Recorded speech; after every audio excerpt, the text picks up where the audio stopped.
तस्वीर देख रहे हैं, ये फ़लस्तीन की बच्ची है। इसके एक हाथ में नींबू है और दूसरे हाथ में नमक है। इस बच्ची से जब पूछा गया कि बेटी तुम इस नींबू और नमक का क्या कर रही हो, वो बच्ची बताती है कि मैं इस नींबू को नमक में मिलाकर खा रही हूँ। उससे पूछा गया कि तुम खाना क्यों नहीं खा रही हो, तुम रोटी सब्जी फूड क्यों नहीं खा रही हो, नींबू और नमक क्यों खा रही हो। उसका जो जवाब आता है उसे सुनकर आपकी रूह कांप जाएगी। वो बच्ची कहती है कि हमारे पास खाने के लिए इसके अलावा और कुछ भी नहीं है। यानी हमारे पास सरवाइव करने के लिए, ज़िंदा रहने के लिए, अपने पेट को भरने के लिए सिर्फ़ और सिर्फ नींबू है और नमक है, इसके अलावा हमारे पास कोई भी चीज़ नहीं है। आप तसव्वुर कीजिए, सोचिए कि अगर ये स्थिति, ऐसी स्थिति आपके बच्चों के साथ होगी कि आपके बच्चों को खाने के लिए सिर्फ़ और सिर्फ नींबू और नमक हो, तो आपके ऊपर क्या होगा, आपके दिल के ऊपर क्या गुजरेगी, आपको कैसा महसूस होगा, कैसा लगेगा। लेकिन ये फ़लस्तीन की हकीकत है, ये अफ़साना और कहानी नहीं है। और पश्चिमी देशों के उन नाम नेहाद जो वीमेन राइट्स की बात करते हैं, जो ह्यूमन राइट्स की बात करते हैं, जो मानव अधिकारों की रक्षा की बात करते हैं, शर्म आती है उन लोगों के ऊपर। उनके मुंह से ये मानव अधिकार शब्द निकलना ही शर्म की बात है।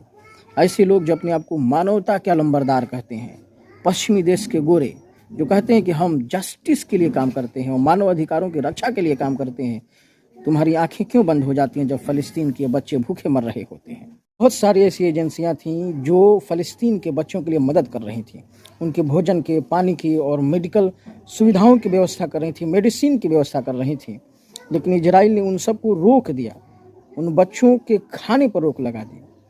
और ऐसी स्थिति में भी जो पश्चिम के जो देश हैं, यूनाइटेड स्टेट्स ऑफ अमेरिका है, जो मानवता का अलंबरदार अपने आप को कहता है, जो कहता है कि हम पूरी दुनिया में जो है मानव रक्षा और हितों की रक्षा करते हैं, जो कहते हैं कि हम महिलाओं के अधिकारों की बात करते हैं।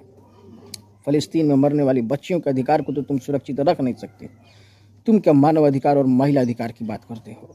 अगर इतिहास में किसी ने मानव अधिकार की बात की और सही तरीके से अगर किसी ने ह्यूमन राइट्स को प्रोटेक्ट किया है, वीमेन राइट्स को प्रोटेक्ट किया है, तो सिर्फ और सिर्फ पूरे दुनिया में एक ही शख्स हैं, वो हैं prophet Muhammad peace be upon है, जिन्होंने ऐसे वक्त में मानव अधिकारों की रक्षा के लिए आवाज़ उठाई थी जब पूरी दुनिया में चारों तरफ अंधेरा था, लोगों को गुलाम बनाया जाता था, महिलाओं को की खरीद फरोख्त होता था और बच्चियों को जिंदा गाड़ दिया जाता था, विधवा महिलाओं को जला दिया जाता था, विच हंटिंग के नाम पर यूरोप में महिलाओं को फांसी पर चढ़ा दिया जाता था।